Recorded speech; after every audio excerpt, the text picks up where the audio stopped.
Chris, in a game where good, clear chances were at a premium, I imagine that must be quite frustrating at the end. Yeah, we liked the quality that we needed. We got into some decent positions, especially second half. We tried to get ourselves back in the game. Obviously, we're disappointed with their goal. The manner, cheap foul away, and they've obviously got a lot of quality and decent ball in, and we should have done better with that. So disappointed to go 1-0 behind, but I was pleased with the fight that they put up. There's a lot of tired bodies out there, a lot of tired minds out there. Going to the end, and they wanted to get a result out of the game. Unfortunately, we just lacked that last little bit at the end to get us back in the game. You mentioned a lot of tired bodies out there. I don't wish to make excuses, but you don't have the biggest squad. In such a congested period, are we seeing maybe this is almost a bridge too far at the end? Yeah, I mean, we shouldn't even be talking about bridge too far, really, at all. For us to be in a position, 37th game of the season where, it looks like, what we were, desperately trying to achieve, and what we thought we could achieve has not been possible. So it's quite a difficult situation, really, because on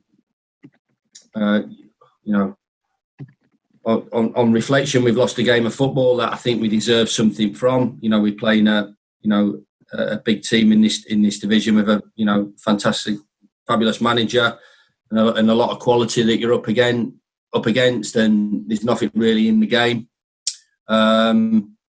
And then you're talking about the overall situation that we find ourselves in. Cemented in the top 10 on our first season back, and trying to bridge a gap. But certainly a lot of tired bodies, a lot of tired minds. But there's plenty of heart and drive and desire in our performance. Not so much on the quality front, but I'm sure people understand I can't be too critical of my players and what they've given me over this season. As I said, to take it to the 37th game, we've had something. If you look back at the history of the football club over the last 4 years, first season right to the end, the second season, first year back in the Championship, we took it to the 45th game, promotion last year, and 37th game this year. So.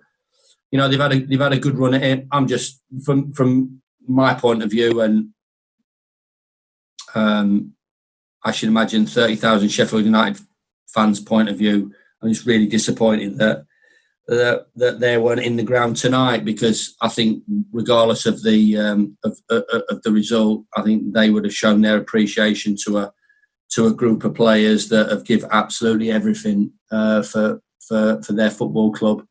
In the first season back in the Premier League.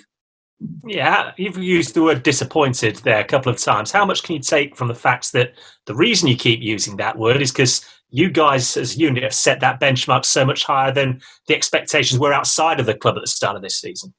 Yeah, I mean we've had to deal with that right the way through. Expectation levels have been set by the players. If they were mid-table, that would be the season would have been a mid-table season if it was, if we were in the bottom three or where 99.9% of people thought they would be outside of Sheffield, bottom of the division, because that's where we were expected to be. Then that would have been the expectancy would be to try and stay in the division, but the players have gone at it right the way through. With a drive and a determination, I respect every one of them the way they've gone about the business this year. So we've lost the game of football, but I think there's maybe a time to talk about sort of the bigger achievement, what they've produced. One of the best promoted sides for quite a while. We're not a promoted side that's yo-yo between divisions where they've had the parachute payments, or a huge club that's gone out of the Premier League and then come bouncing back. the journey is there for all to see, what we've achieved, and they can be very proud of their efforts this year. And just finally from me, Chris, no Lys Mousset on the bench tonight. Was that an injury or was that tactical? I don't want to really comment about that situation, Rich, at the moment. Thanks. No worries. Thanks, Chris. Thanks, mate. Cheers, Rich. Rob Staten. Chris, how challenging has this been in an extended, restarted season? You've had a few injuries as well, and it is still your first season back in the Premier League. Yeah, it's been hugely challenging for everybody. I think anybody who knows about the game would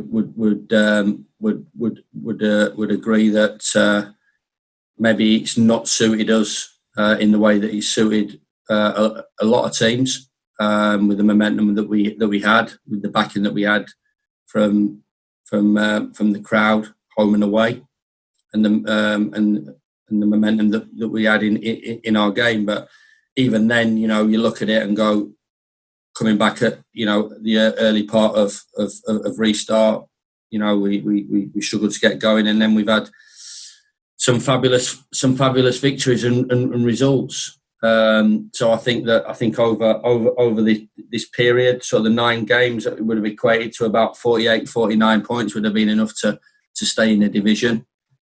So we've not fallen off the side of the mountain. We've had, to beat Tottenham, to beat Chelsea, to beat Wolves, to draw at Burnley. It's been a decent effort. We're just disappointed, as I said. The result at Leicester, can't really put a finger on it.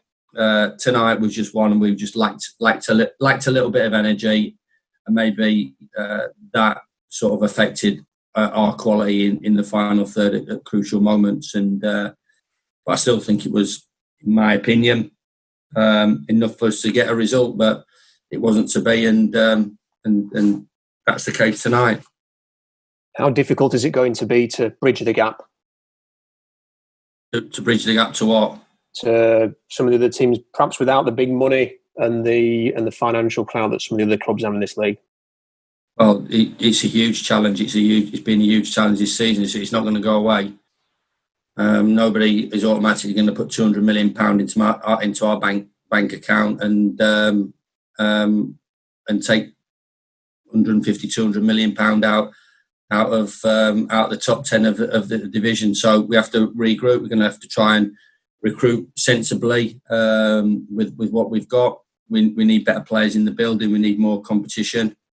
We need to improve on every aspect of the football club. As I keep saying, we're quite a way behind on a lot of aspects.